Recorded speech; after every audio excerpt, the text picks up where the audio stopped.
nosso palestrante, o Dr. Anderson Furlan, que vai abordar as possibilidades de defesa de animais criados para consumo nos tribunais. Então, nós temos agora uma visão de como os tribunais analisam e discutem e decidem sobre os direitos dos tribunais de decisão dos direitos animais. Com a palavra, o Dr. Furlan.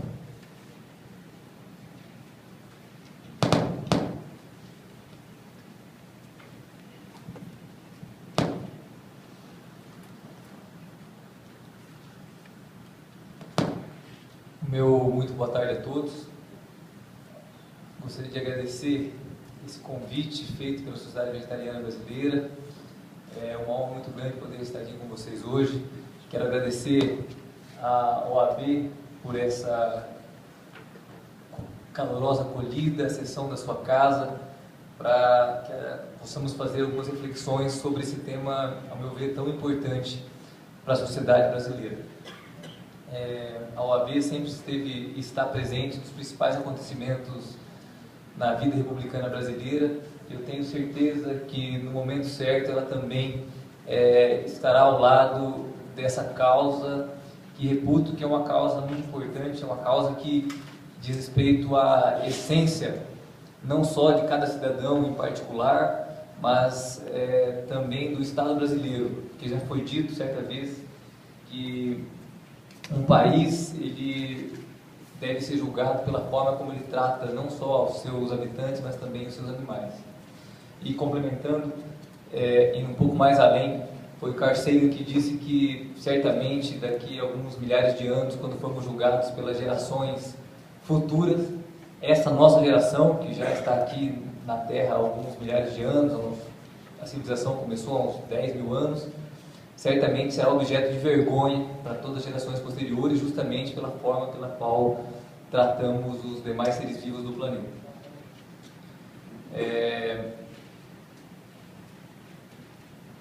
Eu queria ter para vocês alguns apontamentos, nesse tempo que me cabe, acerca das possibilidades de defesa dos animais criados para consumo nos tribunais. É sempre uma tarefa muito árdua, fala depois do meu amigo, o professor Daniel Braga Lourenço, que é o verdadeiro mestre nessa área para todo mundo que estuda, se dedica e se aprofunda nesse tema, juntamente com o professor Itagori Trajano e tantos outros. Mas eu vou tentar me desincumbir da minha tarefa da melhor forma possível, pedindo desculpa para vocês se não conseguir chegar pelo menos à metade do nível do professor Daniel.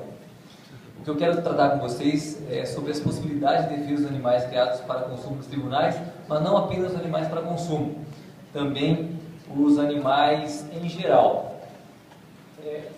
Então, primeiramente, eu sou juiz federal já há muitos anos, quase 15 anos, e eu preciso explicar para vocês como funciona a atividade judiciária.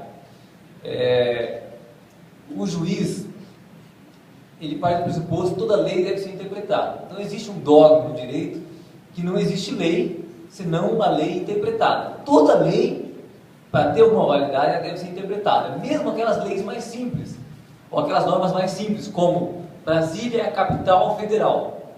Essa norma deve ser interpretada para que se entenda que aqui, nesse espaço geográfico chamado Brasília, é a capital da União. Pois bem, só que a interpretação ela é uma atividade cognitiva e ela depende muito do sujeito cognoscente, ou seja, de tudo aquilo que ele é. Então, uma mesma norma, ela pode ser interpretada de diferentes maneiras, por diferentes pessoas em diferentes contextos. Vou dar um exemplo. Imaginem vocês uma placa. Esse exemplo é do ministro Luiz Roberto Barroso, na época que ele era advogado e palestrante pelo Brasil. Imaginem vocês uma placa. Nessa placa está escrito: é proibida a entrada de pessoas trajando sungas, biquínis, maiôs, etc. E essa placa está na frente de uma praia de nudismo. Como ela deve ser interpretada? Ela deve ser interpretada no sentido de que é proibido entrar na praia de nudismo com biquínis, maiôs, etc. Tem que se despir. A ordem é dispa-se para poder entrar na praia de nudismo. Pelo contrário, se essa mesma placa estiver na frente do restaurante à beira-praia, qual que é a ordem que emana dessa placa? Qual a interpretação dada para essa placa? A mesma placa, os mesmos dizeres. A ordem é: vista-se para entrar nesse restaurante. A lei também deve ser interpretada. Todas as leis devem ser interpretadas, principalmente essas leis que dizem respeito à proteção dos animais. Só que essa interpretação, o ministro Marco Aurélio já disse isso no voto, o juiz trabalha assim: primeiro ele vislumbra a solução justa, depois ele procura a argumentação. Muitas vezes é isso mesmo que acontece. Então, cada julgador, no seu ato de julgar, ele transborda para a sua decisão aquilo que ele é. Ele transborda para a sua decisão os seus preconceitos, a sua forma de ver o mundo. E isso tem muita diferença quando nós falamos de animais. Por quê? Porque nós estamos vivendo já há 10 mil anos, no mínimo, com criação de animais para consumo, com coisificação dos animais, com a completa despersonificação dos animais como sujeitos de uma vida. Então, é muito difícil romper com essa herança cultural. É muito difícil. Por isso que a jurisprudência anda tão devagar.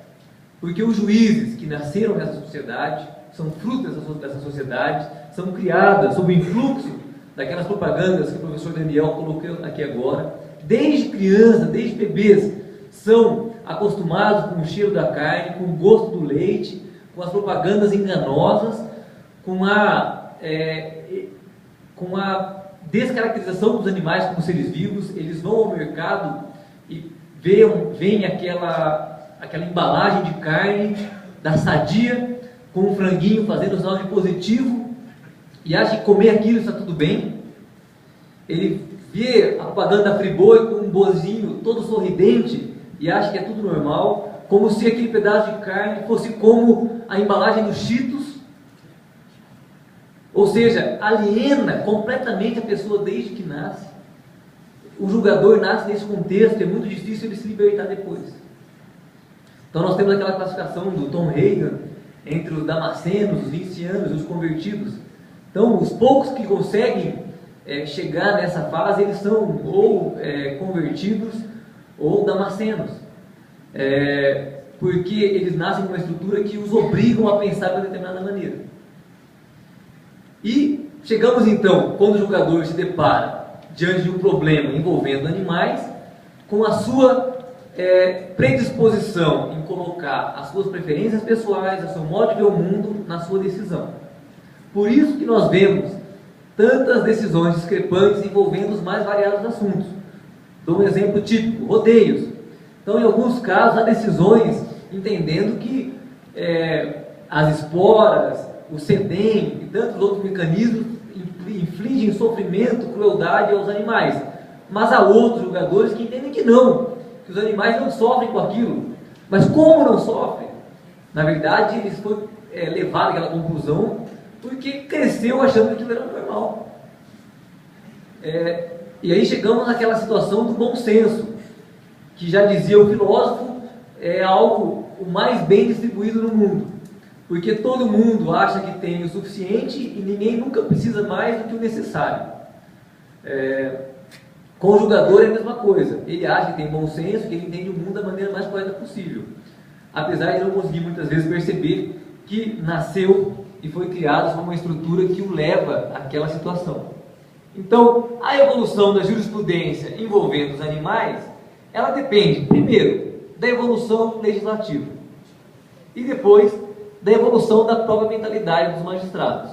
O que se espera que a sociedade consiga, ainda que minimamente, será que amanhã o deputado Ricardo Zar, meu amigo, da Frente Parlamentar de Defesa dos Animais, se espera que a sociedade mobilizada consiga aprovar leis melhores em relação aos animais, e depois que os próprios magistrados, ou concomitantemente, consigam se evoluir no sentido de perceber a realidade à sua volta, no sentido de evoluir como ser humano, entendendo a crueldade como algo muito além do que aquela visão estreita que hoje domina a jurisprudência. Isso é o que se espera. A jurisprudência, ou seja, aquele conjunto reiterado de decisões dos tribunais, dos juízes, ela só será evoluída a partir do momento que os juízes se evoluírem, a partir do momento que as leis se evoluírem, o que implica dizer a partir do momento que a sociedade como um todo começar a se evoluir também. Como potencializar, então, a defesa dos animais? Na minha opinião, primeiro, nós devemos organizar essa força que está difusa e latente em todas as cidades do país. É uma força poderosa, grande, gigantesca, mas está dispersa, desunida. Em cada cidade do Brasil, por menor que seja, existe lá grupos pequenos de defensores dos animais. Essas pessoas trabalham cada uma por si, umas defendendo cães, outras defendendo gatos, outras defendendo os passarinhos, outras os animais enjaulados. São pessoas que no fundo estão imbuídas do mesmo propósito, só que estão dispersas, desconectadas.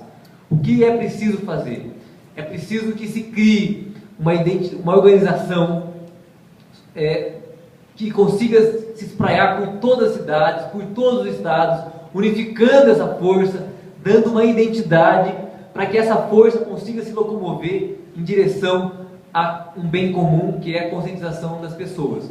Então, a partir do momento que ela estiver organizada, por exemplo, é possível se fazer campanhas em horário nobre para se demonstrar alguns absurdos. E aqui nesse momento, eu queria fazer um registro que eu tomei conhecimento ontem à noite, que me deixou profundamente envergonhado pela idiotice, uma atitude que me encheu de nojo, de repúdio, de vergonha, quando vi um chefe brasileiro chamado Alex Atala num evento na Dinamarca para mostrar que a morte é indissociável à alimentação. Pegou um frango pelo pescoço, deu voltas pelo palco com esse frango se debatendo em dor, tentou torcer o pescoço do frango na frente de uma multidão extasiada, e como o frango não desfalecia, pegou uma faca e cortou o pescoço do frango na frente de todos. Uma estupidez que envergonha o gênero humano, e essa pessoa, esse sujeito, deveria ser objeto do nosso mais efusivo repúdio, do nosso boicote às suas instalações, à sua pretensa arte como chefe culinário, porque envergonha todo brasileiro e todo ser humano pela sua conduta que eu não tenho sequer palavras para descrever. Fiquei aterrorizado e fica aqui meu registro de repúdio a essa pessoa, o meu nojo em relação à sua conduta. Mas voltando, então, uma organização que esteja devidamente consolidada poderia, como no caso desse chefe Alex Atala, vir a público em horário nobre e fazer uma defesa efusiva de uns propósitos sadios de uma alimentação, demonstrando e tentando derrubar essas verdades construídas há tanto tempo. Difundindo pela mídia, nós também conseguiremos potencializar a defesa dos animais pela internet, em trabalhos acadêmicos, tentando alargar esse conceito de ética, de forma que as pessoas comuns consigam compreender e refletir melhor sobre isso. Trabalhando politicamente também para se criar novas leis protetivas. E eu, ao final, eu vou mostrar para vocês, eu estou tentando fazer minha parte, o Daniel também sabe disso. Eu elaborei um Código Nacional de Proteção e Defesa dos Animais. A ministra Gleisi Hoffmann, titular da Casa Civil, é uma pessoa engajada, sensível à causa dos animais. Sou testemunho que, em determinada ocasião, ela em campanha para o Senado Federal, no meio da noite, uma noite chuvosa, fez o motorista parar o carro para pegar um cão que havia sido atropelado, colocou o cão no seu carro, o cão se debatendo em dor, e levou o cão até uma cidade mais próxima, desviando da sua trajetória, para que esse cão fosse devidamente medicado. Então ela me pediu ela me pediu pessoalmente para que ajudasse um grupo de trabalho na Casa Civil, e eu, juntamente com outras pessoas, conseguimos elaborar um Código Nacional de Proteção dos Animais, e hoje esse código está em discussão dentro da Casa Civil. Assim, a partir do momento que a Casa Civil fechar uma posição sobre ele, vai ser encaminhado ao Ministério da Agricultura e do Meio Ambiente, onde certamente, eu vou mostrar para vocês depois por que, sofrerá enormes resistências. E, por fim, agora já entrando devidamente no assunto, cada organização, Ministério Público, deve utilizar o instrumental legislativo que já existe para tentar impedir os abusos cometidos contra os animais. Os fundamentos da proteção jurídica dos animais está na nossa Constituição, no seu artigo 225, fala do direito difuso ao meio ambiente ecologicamente equilibrado, e diz lá, sendo vedadas práticas que submetam os animais à crueldade. Crueldade é um termo aparentemente, e só aparentemente, difuso em nosso ordenamento. Por que aparentemente? Não é apenas um conceito aberto, ele tem uma concreção legislativa muito apropriada, que está no decreto 24.645 de 1934, do Estado Novo de Getúlio Vargas, que foi a maior e melhor lei protetiva dos animais já feita em nosso país. Esse decreto, ele aparentemente ou supostamente teria sido revogado por um outro decreto. O problema é que esse outro decreto do Fernando Collor, ele era um decreto simplesmente regulamentador, que jamais teria força jurídica para revogar um decreto-lei, que foi um decreto feito pelo Getúlio Vargas. Então o decreto 24.645 continua plenamente em vigor. Eu já avisei a Casa Civil, levantei essa questão de que lá na Casa Civil esse decreto aparece todo sublinhado como se houvesse sido revogado, e que demanda um parecer da Casa Civil, e no sentido de tirar do site o sublinhado e deixá-lo como inteiramente em vigor. E esse decreto, ele traz uma conceituação exaustiva e odiernamente aplicável sobre maus tratos, e também sobre a legitimação da defesa dos animais em juízo, que deverão ser assistidos pelo Ministério Público, Sociedade Protetora dos Animais, etc.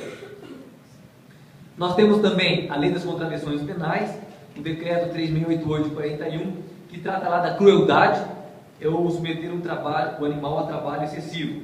Também fala das experiências e também dos espetáculos públicos. Temos ainda a Lei da Caça, que acredito particularmente que ela não foi recepcionada pela Constituição brasileira, uma vez que qualquer caça é um meio cruel de abate de animais. Portanto, vige, ao meu entender, simplesmente a proibição da caça como um todo, sendo inconstitucional qualquer lei estadual ou municipal que eventualmente autorize a caça. Temos ainda a Lei 9.605, a Lei dos Crimes Ambientais, que fala de novo do abuso, maus tratos, ferir e mutilar animais, das experiências, e vários outros artigos também que tratam da proteção dos animais.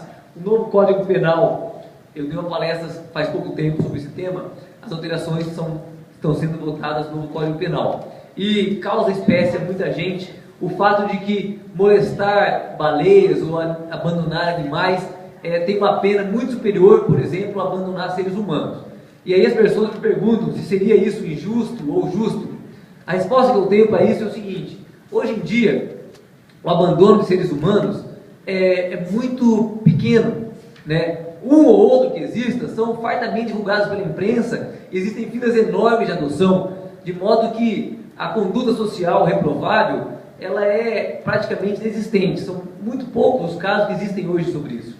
Pelo contrário, o abandono de animais é uma prática corrente em todo o mundo ocidental. Eu morei em Portugal durante um tempo, as pessoas compram os animais no inverno e no verão abandonam para poder ir para a praia e precisar cuidar dos animais.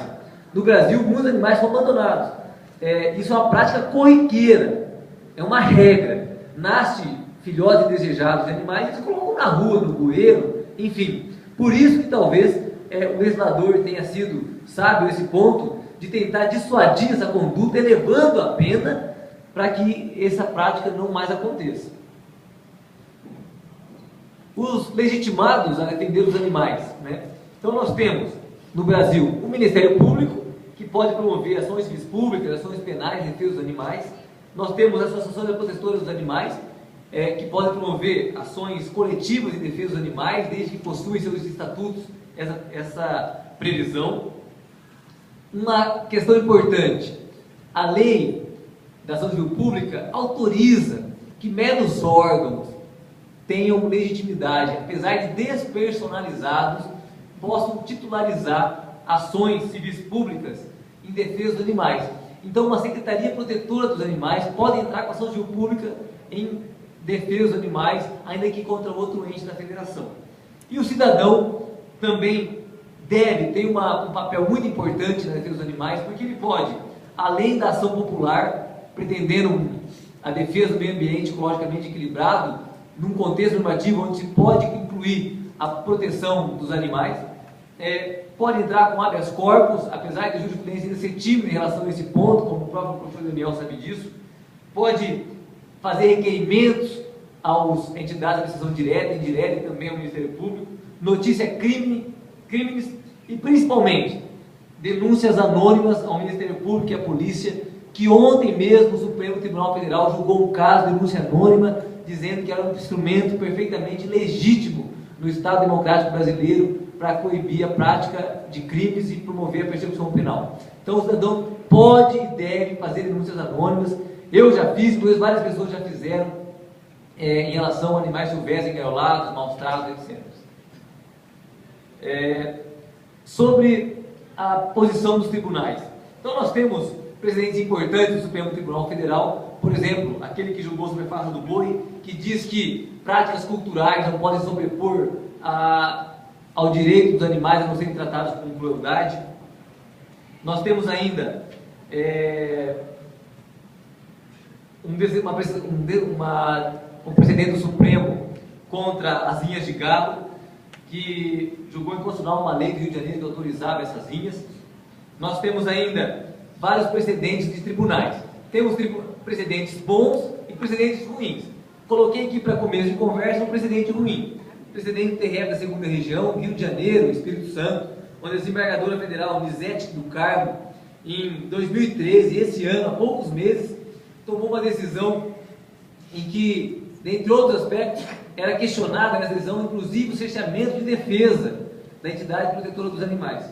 Mas ela fez o julgamento de acordo com a sua consciência, como eu havia dito agora há pouco, a sua mentalidade, e ela entendeu que a vivissecção no Estado brasileiro é perfeitamente admissível, desde que os animais não sofram desnecessariamente. Ou seja, sobre esse guarda-chuva, esse conceito indeterminado de desnecessariamente, cabe qualquer coisa, inclusive a necessidade ética, a necessidade acadêmica para se promover a vivissecção dos animais, e a desembargadora, em sua decisão, julgando acertada a decisão de primeira instância, compactou a decisão e disse que a Universidade Federal do Rio de Janeiro poderia promover a vivissecção à vontade, sem qualquer meio que pudesse impedir, que qualquer baliza normativa, apenas a palavra desnecessário. O TRF3, por outro lado, São Paulo e Mato Grosso do Sul, tem um precedente muito importante do juiz federal Davi Diniz Dantas, também desse ano do ano passado, em que ele, muito feliz, expõe que a Constituição Federal, os tratados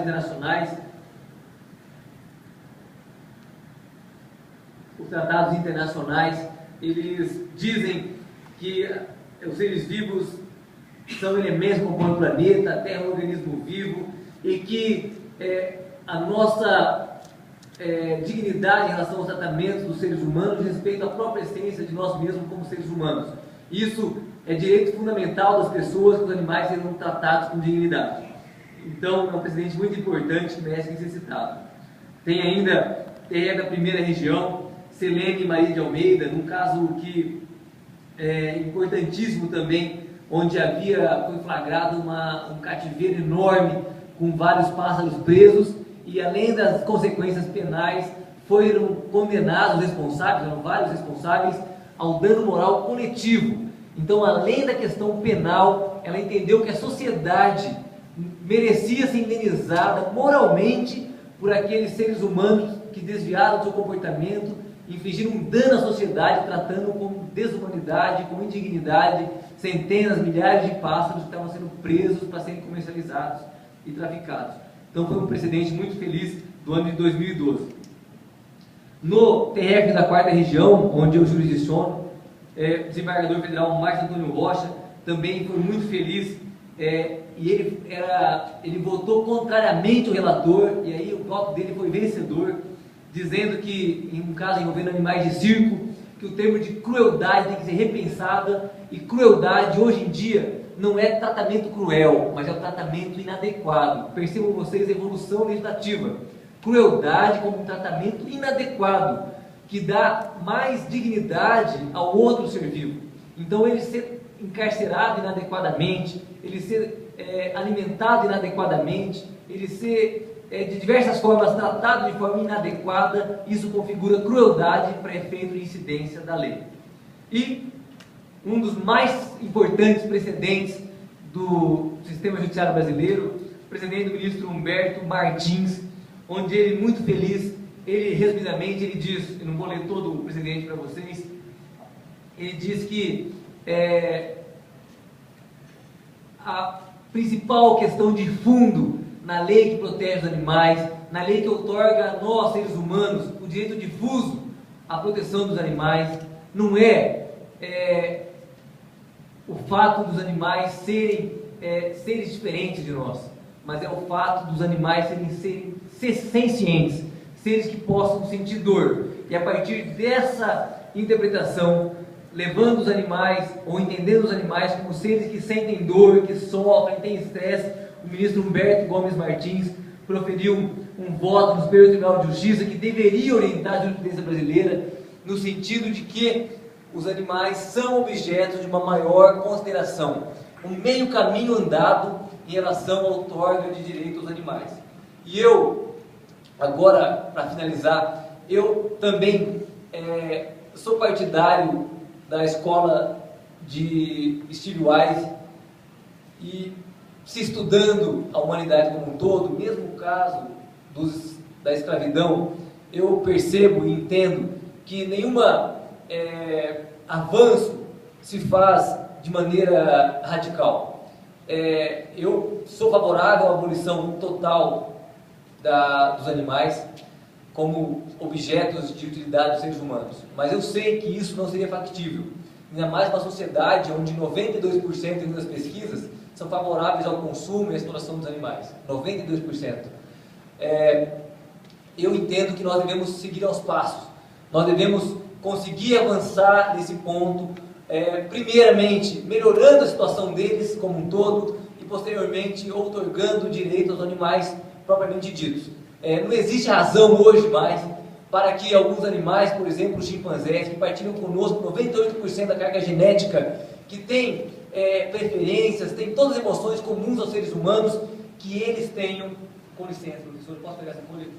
Os animais, principalmente os chimpanzés, tenham menos direitos, sejam menos dignatários de tratamento jurídico do que uma folha de papel, que é aquilo que eles chamam no nosso ordenamento de pessoa jurídica. Hoje, uma pessoa jurídica do ordenamento brasileiro, uma folha de papel, tem mais direito que um outro ser que partilha conosco 98% e que todos os demais seres que partilham conosco esse breve momento esse átomo cósmico que a gente vive, esse breve espaço da vida. Todos eles têm menos direitos que uma folha de papel. Então alguma coisa está errada no nosso ordenamento, nós precisamos mudar isso. Mas não podemos fazer isso de uma forma radical, porque nada na humanidade, na história da humanidade, se conseguir de maneira radical, na base do tudo ou nada. Ou a gente faz a revolução, ou todo mundo vai fazer alguma coisa contrária. Nós temos que perder essa guerra. Temos que, aos poucos, traçar limites, traçar fronteiras, e pouco a pouco irmos alargando essa fronteira, até que um dia cheguemos à abolição total da escravidão dos animais. É isso que eu acredito. E com esse propósito, eu ajudei a elaborar um projeto de lei que encaminhei à Casa Civil, e que coloquei para vocês aqui alguns dispositivos. Por exemplo, que o objetivo da lei encaminhada é proteger a vida e o bem-estar dos animais sujeitos ao contato humano em todo o território nacional, evitando toda dor, sofrimento ou dano moral eticamente injustificáveis. E para efeitos dessa lei, fiz algumas conceituações, entre elas, de bem-estar animal e sacrifício animal. Eu, como linha geral, eu não sou adepto a de dar nome às coisas, né? Eu acho que verdadeiramente a gente consegue extrair soluções sem precisar dar nomes. Mas no caso de animais específicos, eu sou nominalista convicto. Nós temos que dar nomes a algumas coisas. Nós temos que dar nomes, temos que otorgar direitos com esses nomes, temos que conceituar sacrifício. Como é o sacrifício? Não é abate. Abate é um ato inanimado praticamente. Nós temos que falar que é sacrifício, porque o animal que está ali ele não quer morrer. Ele está sendo sacrificado em benefício de outro ser. Então isso é um sacrifício. Por quê? Dando-se nome às coisas, em muitas ocasiões, aqueles que vão estar lá em juízo para defender, eles terão como se fosse um trunfo para mostrar que, olha, até ali pode acontecer, mas a partir daqui não. Aqui vocês têm que parar e pedir ao judiciário a providência cabível. Então, eu trago várias definições nesse projeto de lei, entre elas o sacrifício animal, o bem-estar animal. Trago ainda os princípios gerais para a proteção e bem-estar dos animais.